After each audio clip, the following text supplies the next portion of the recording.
The House of Mystery presents Inside Writing, the radio show where authors discuss their writing process in all genres.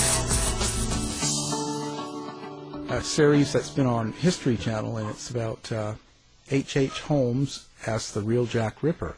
And it's taken from Bloodstains, and that's Jeff Mudgett, who's was a trial lawyer. I believe he's retired, and has written a book about, of course, his great-great-grandfather, H.H. Holmes, who had the murder castle in Chicago. And now it's his suggestion and thoughts that his great-great-grandfather was also Jack the Ripper. So we're pleased to have him here. So thank you for taking the time, Jeff, for being here. Hey, Alan, Ken, it's a pleasure to be here on the air with you today. Oh, yeah, it's great to have you. Well, let's just in case someone hasn't seen the series and they don't really know who your great-great-grandfather was, maybe let's just do a short little intro on who you are and how you found out he was, first of all, the guy behind the murder castle. Yeah, when I was about 4 years old, I was practicing law in California. I was a member of the bar up in Washington as well. And my grandfather, at a dinner party, told the family he had a terrible secret to share after, most of his life. He hadn't even told my grandmother. And he proceeded to explain how this, perhaps the most evil man in American history, was our direct ancestor, and that we all needed to start changing our lives to fit that fact. And then he proceeded to walk out of the room, but not before saying, in that name, Herman Webster Mudgett, his real name, H.H. Holmes, is an alias, was not to be mentioned in his house again, and he stormed out of the room. So, as you can imagine, we all kind of blew it off. We asked Grandma what was for dessert, and yeah, and then the next day it started wearing on me. I started, finding any book that had ever been written about this horrible serial killer, and there were hundreds.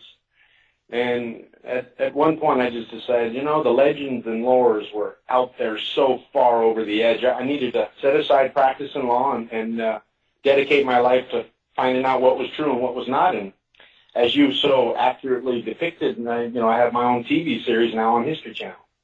Yeah. So, first of all, let's clear this up, too, because I keep getting asked this. Why did he change his name? Well, he was fascinated with Sherlock Holmes.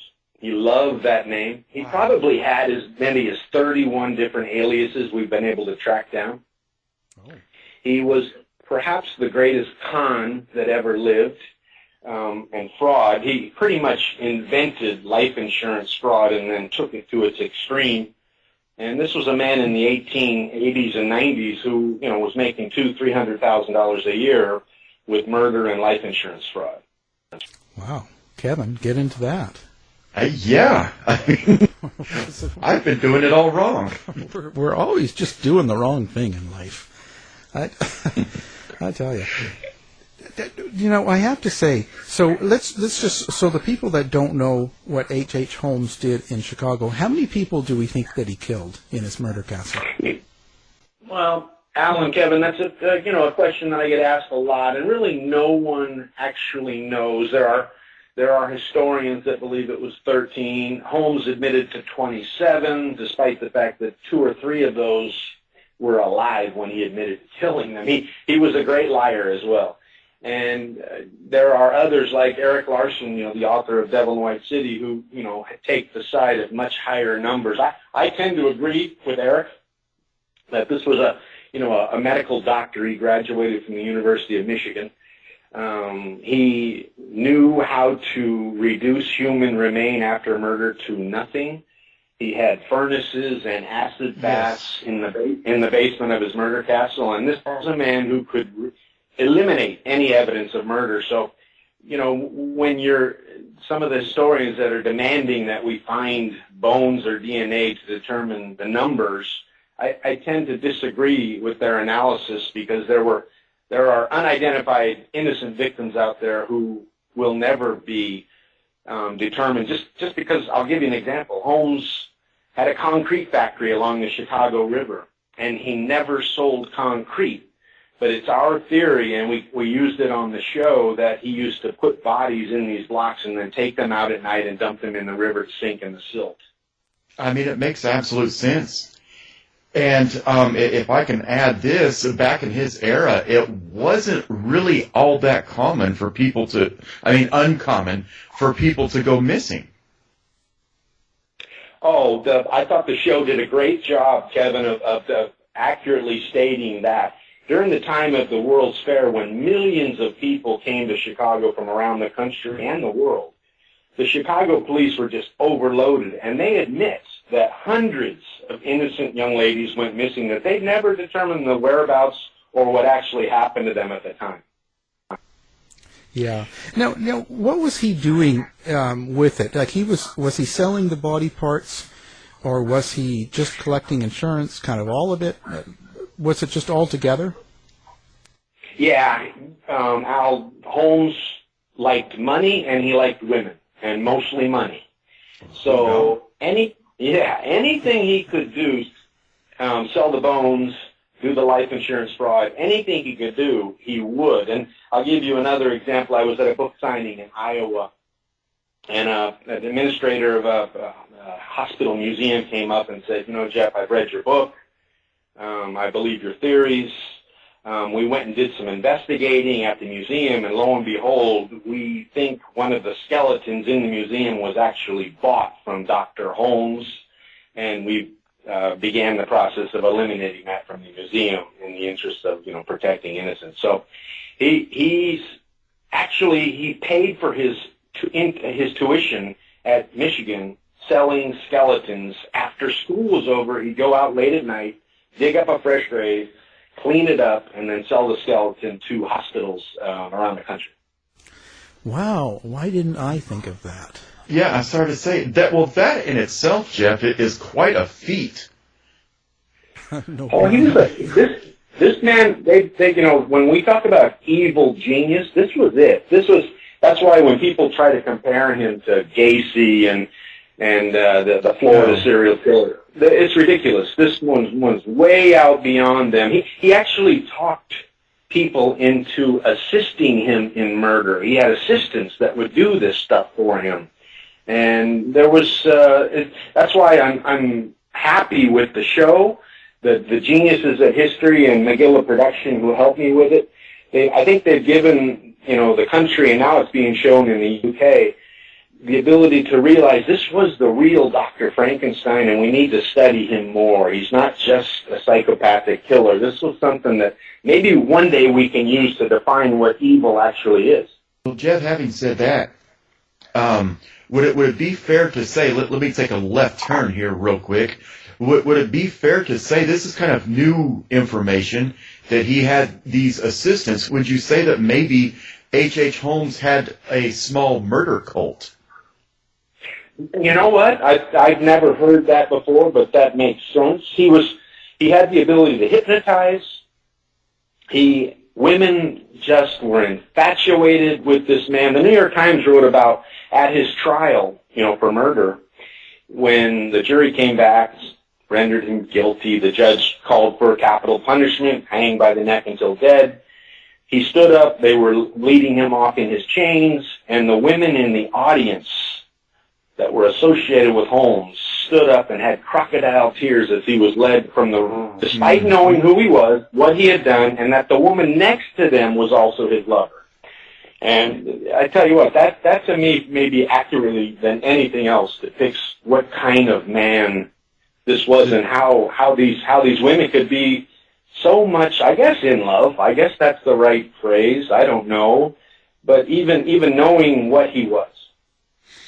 Now, does this sound familiar? No, Manson did the same thing. As they led him off, he had all those women in the jury room or in the courtroom doing the same thing.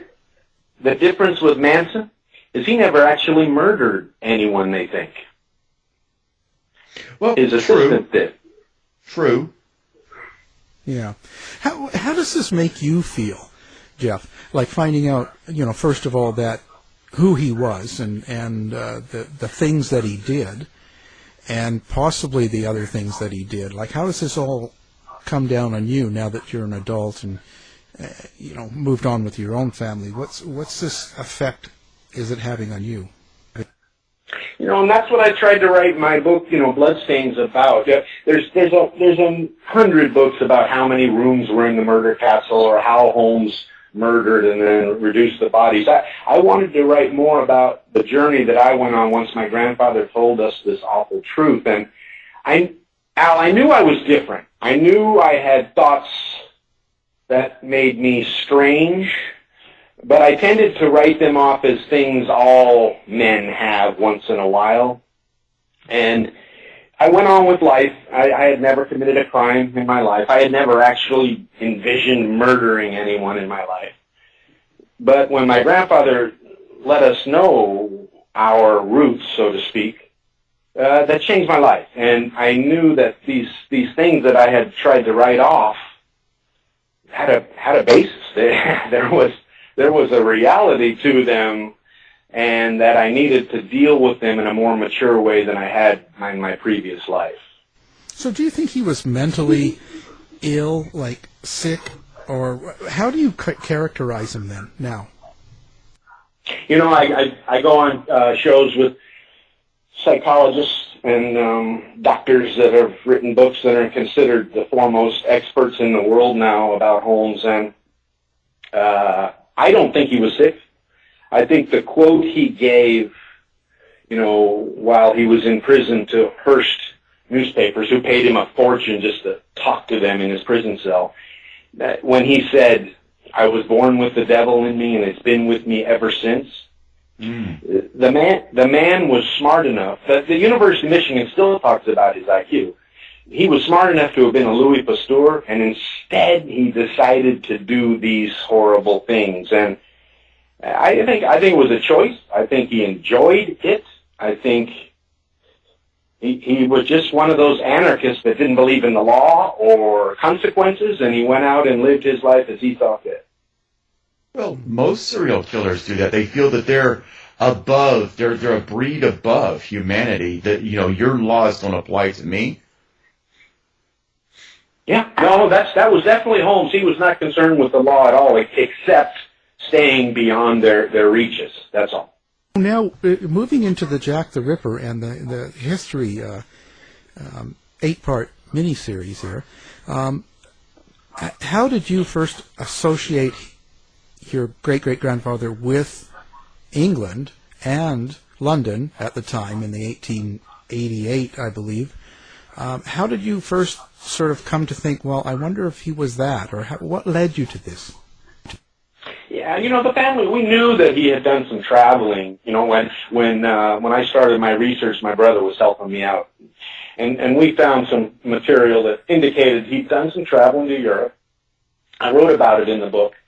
And lo and behold, a gentleman contacted me, Al, from Pennsylvania, who'd spent decades of his life putting together the theory, his name was Mark Potts, that Holmes was also Jack the Ripper. And when he first contacted me, I had the initial response that everyone does when an author raises another suspect as to the identity of Jack the Ripper. There's that skepticism.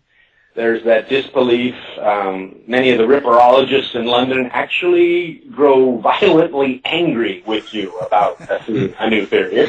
I don't quite understand why it is, because I'm not changing any life. They probably get tired of that. They probably get it inundated all year, every year for years, and they probably get tired of, 'cause it seems maybe, like, and then they also have their own favorite suspect that they don't want to lose. Yeah.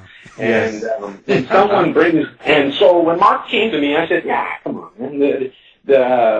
He's not Jack the Ripper. We're talking about, first of all, Jack the Ripper is the junior varsity compared to H.H. Holmes. And, in my opinion, the world should be trying to prove Jack the Ripper was H.H. Holmes, not me, Holmes was Jack the Ripper. But that's just the way the media has it set up now. So I kind of blew him off, and then I started considering it as I would have prosecuting a criminal case in California.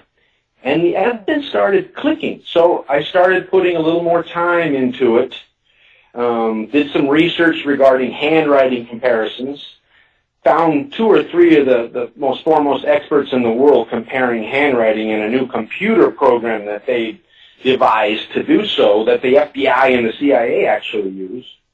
Got their help and came up with these amazing numbers. I contacted the TED, and they allowed me to do a talk up in Vancouver about 3 years ago, where we actually swore the audience in as my grand jury. I presented the audience to them. And as you know, TED Talks are filled with lawyers and doctors and scientists and journalists. It's a great crowd. And then we had them vote on my evidence as to establishing probable cause, and we came out almost 80% voting that they believed the evidence I had presented there. This all happened before Murder Castle, Jack the Ripper. Yeah, right. Yeah. 1888. Jack the Ripper was 1888. The Murder Castle was about 1891. Okay. So are you suggesting then that he kind of learned how to do what he did at the castle in London? Great question. That's one of the theories of my co-host, Amaryllis Fox, the CIA-trained agent that we hired to help us in the investigation. And, you know, in the show, I call her Scully. She's the real-life X-Files Scully. And we use her because, you know, most people think, okay, Jeff's got theories. He's selling a book. I'm not going to believe that stuff. So we brought her along, and as a very skeptical, logical mind to go through the evidence as we presented it on the show. And Amaryllis' theory now, Al, is that Holmes' murder and his MOs evolved over time.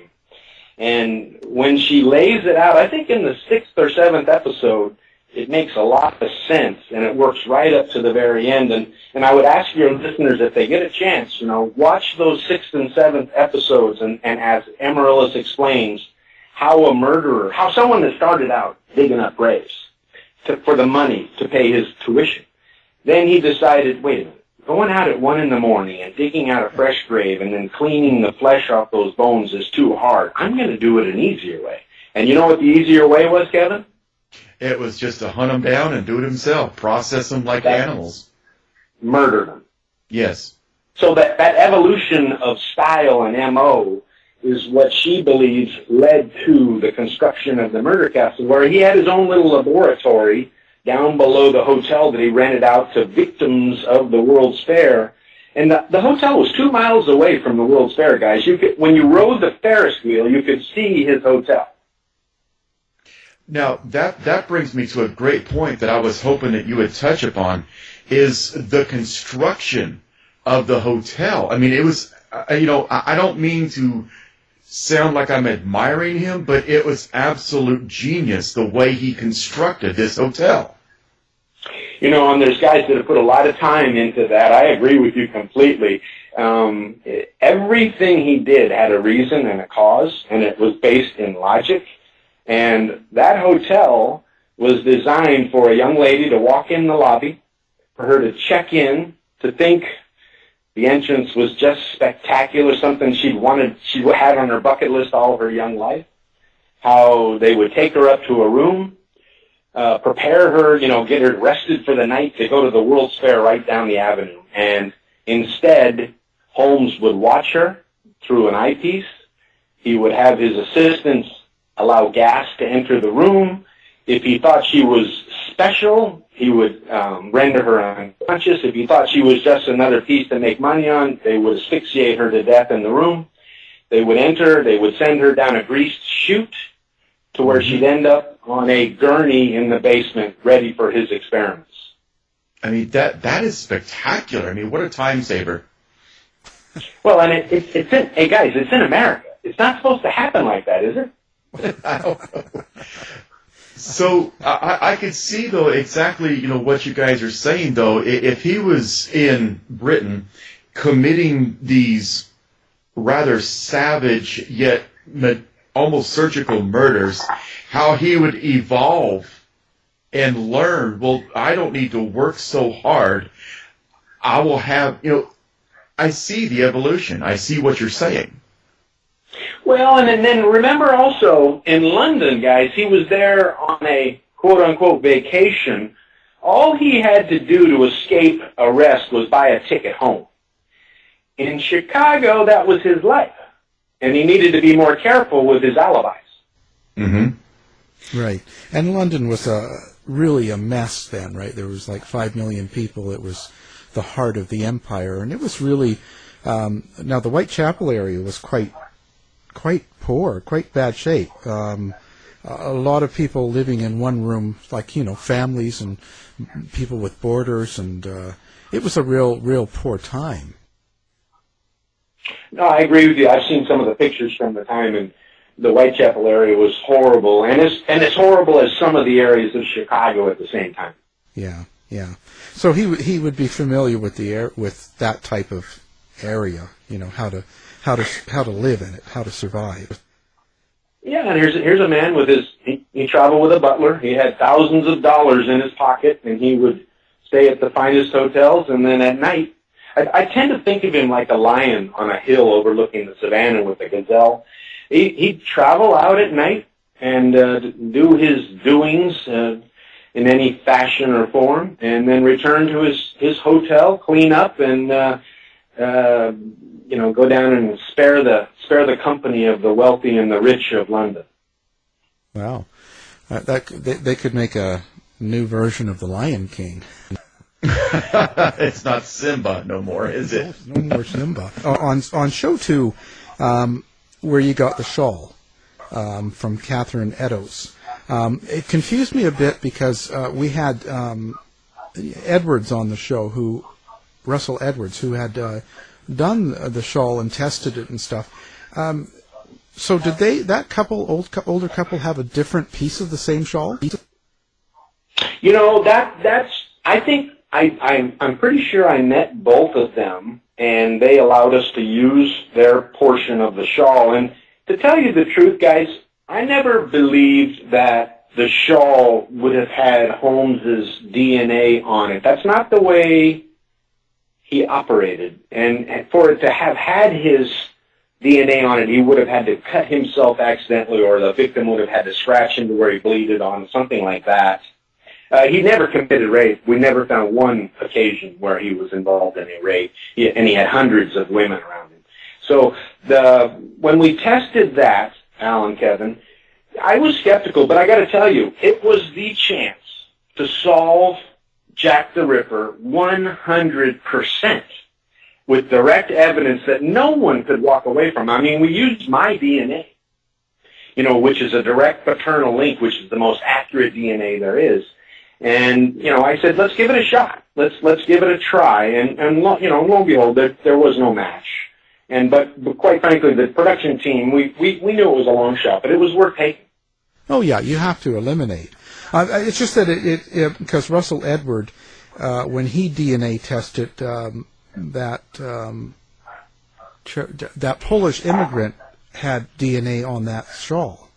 I studied their DNA testing, and I'm not an expert in any way, but I did some research regarding the mitochondrial DNA they used, and the method they applied to maintaining the solidity of the evidence before the testing. It wasn't very good, and I think they got called on it at the end. Oh yeah, there's been a call on it, but it's still in limbo is what it is. I don't think anybody's really, and not only that, well, I hate to say it, but he, that whatever his name was, Chawinski or something, he could have just had sex with her.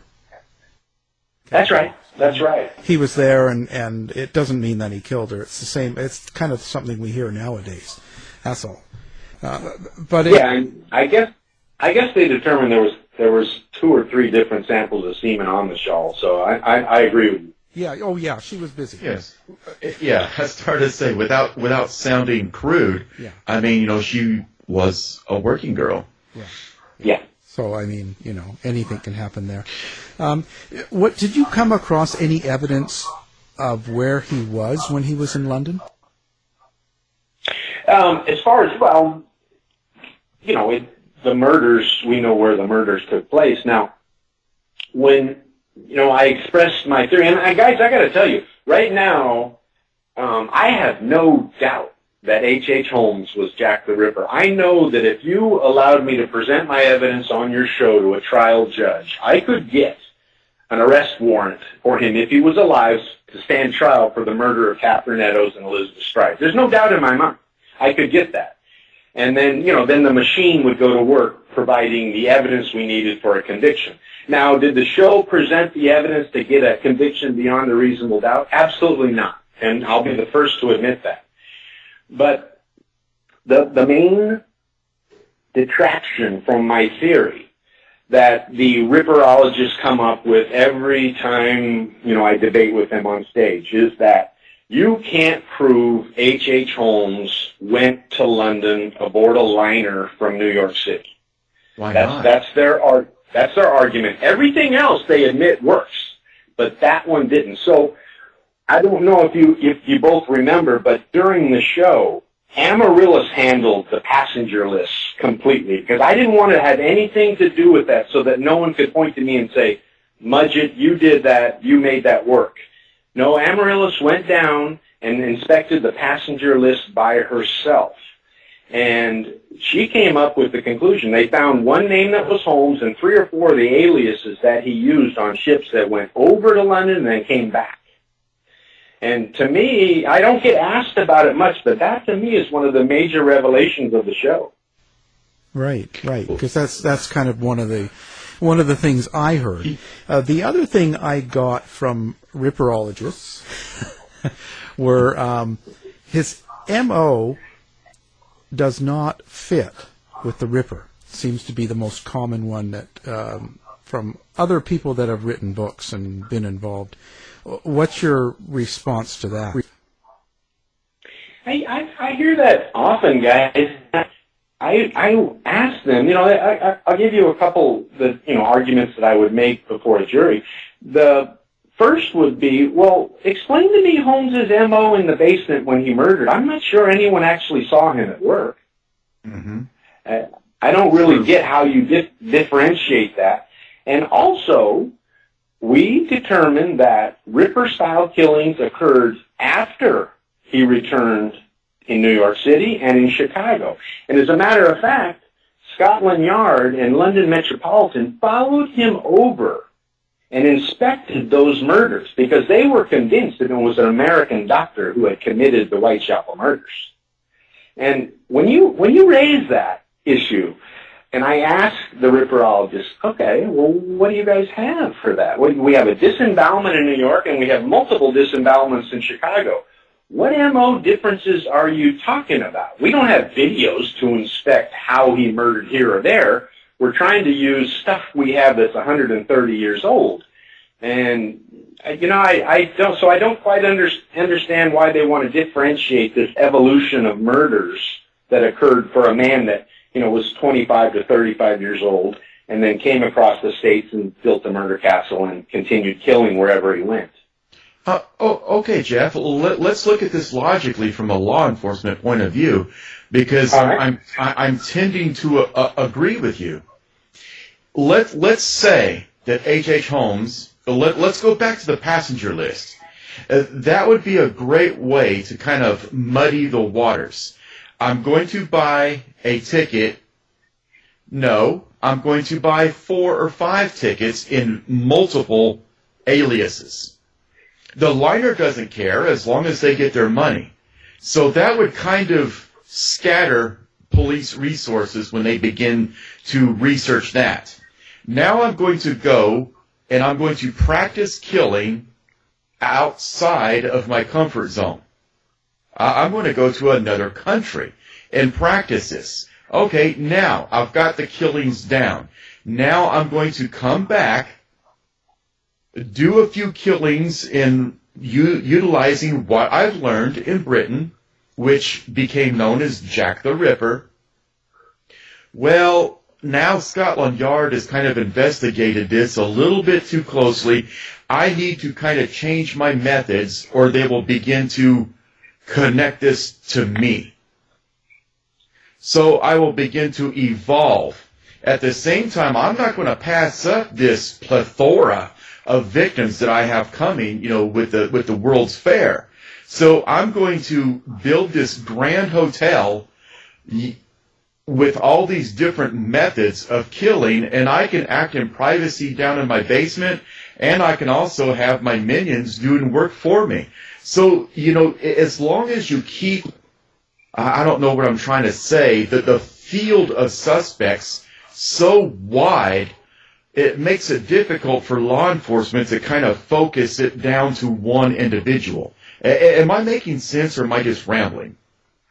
I like it, and I think you're right on the money with Amaryllis. She believes in that evolution, and as far as buying extra tickets, creating that protection for alibi, I'll give you what he used to do. He had a lawyer in Chicago that we're convinced was as great a fraud as Holmes was, and they would write back and forth to each other, preparing an alibi just in case Holmes got caught wherever he was committing a fraud or a murder. And we have some of those letters on record, and they fit right along with your theory you just presented. I think very accurately. Well, there you go. Now, I'm going to kind of put you on a collision course, though, with one of our past guests, and that would be Richard Patterson. Perhaps you're familiar with his work. Yeah, sure. That Francis Thompson was actually Jack the Ripper because, to keep it concise, for time for the show, Francis Thompson actually wrote poetry, and in essence, through that poetry, he described the murders and just talked to his wife. He had, said, I am Jack the Ripper, but I'm going to try to protect you from this. And he also was seen in the area of the victims, had no alibis or, whatsoever, and had the, doctor's training, surgical training. I mean, everything that you've described kind of fits along with Francis Thompson. Do you think, and I'm going to tie these two together, do you think that it's possible, having said what you said earlier in the show about minions and followers, that maybe Francis Thompson was not Jack the Ripper, but maybe he was a disciple, for lack of better terms, of H.H. Holmes? I'm not an expert on Francis Thompson. I wouldn't know the age differences or, whereabouts potentially. And I know you can, if you go deep enough into Ripperology, you can spend your whole life on this thing. It never stops. But I do know, we hired two of the foremost English linguists on the show and had them inspect the Dear Boss and Saucy Jack's letters. They both came to the conclusion, guys, that this was a highly educated American trying to sound English, okay? I know I ran his handwriting with the Dear Boss letter through this computer that the CIA and the FBI use, and they came back with a huge number stating this is very likely the same guy. We then have Scotland Yard following him across the Atlantic to look at similar style killings. And, when you add in 5'7", 150 pounds, 25 to 35-year-old, American doctor, expert anatomical knowledge and surgical skills, whose facial appearance from expert reconstruction is almost exact, and live eyewitness testimonies depicting a man dressed like Holmes liked to dress, those things, and it goes on and on and on. We've got a mountain of circumstantial evidence. At some point, I'm sure there's suspects that might fit the puzzle. It's just Holmes it's like you're doing the New York Times puzzle, guys, and you finish it. And it's like, I don't know what more I can do to the world to show other than, how about the three of us right now going back with H.G. Wells in a time machine and actually videoing him in Whitechapel murdering? That's about all we could come up with that's needed more, in my opinion. Right. Well, it's not me because my last name is Thompson, and 135 pounds is just a drunken memory to me. Did you guys plan on doing a second part to this? The production company and history are working on it now. This was, as you might imagine, this was a very expensive series to produce. That history is more comfortable with, like guys going to a garage and finding antiques now and putting a value on them, or flipping a house, those kind of things. And when you start dealing in Jack the Ripper or Amelia Earhart, history gets out there on the edge, and they're gambling about their reputation, things like that, and they get nervous about it. So I'm hoping there's a second season. I'm not sure. Something will happen of American Ripper. I mean, the last episode, I think we set records for History Channel. The highest DVR numbers ever obtained. So it has a cult, the show. And I'm looking forward to someone picking it up and letting us go further with it. I'd like to research, as you guys both know, but I don't know if your listeners do, when Holmes was allegedly executed, the New York Times wrote about a Holmes curse after, where anyone associated with his arrest, his trial, his incarceration, or his execution either died or suffered a terrible, unfortunate life after. Bad luck. And I'd love to go back, like 40 people, I'd love to go back and investigate that Holmes curse to see if that was Holmes visiting them, or one of his assistants that he'd left orders for after his demise. It left a legacy behind. Now that it's out, and how do you find the reaction to the series for yourself? It's amazing. My Facebook page is off the charts. We're selling a lot of books. The people in entertainment, are waiting for me to be off my contract with history so that they can do something over the show. I had one production outfit say, listen, that idea of Holmes at trial, where he fires his lawyers and conducts his own defense, he's supposedly executed, they switch a body before the burial, and then he goes on with the Holmes curse after. They want to make a movie of it, and I gotta tell you, Leonardo DiCaprio would be amazing in that role if you ask me. Yeah, well, we have to hope for something, It's strange they haven't done something with it up till now, because it is quite the story. I mean, whether you have Jack the Ripper part of it or just the murder castle itself, I mean, that would be an incredible movie. Yeah, Eric Larson sold The Devil in the White City to Paramount, and Martin Scorsese is, I think they're in production, and DiCaprio is going to star H.H. Holmes. Wow. You got it. See, Al, we're doing it all wrong. Yeah, we certainly are. Well, this is amazing. So now, how do people get a hold of you? And what's the best way to contact you if they have some opinion or information? If they go to my website, www.bloodstainsthebook.com, all one word. My manager and I, we try to take the time to answer all the comments that come in, and take any orders. I'm trying to sign every book I can get a chance to put my signature on, and I got to tell you, the things rolling in over the edge now about new evidence. We have every day, guys, new evidence. I just got something the other day from the University of Michigan archives about some handwriting that Holmes did when he graduated with his class that graduation day.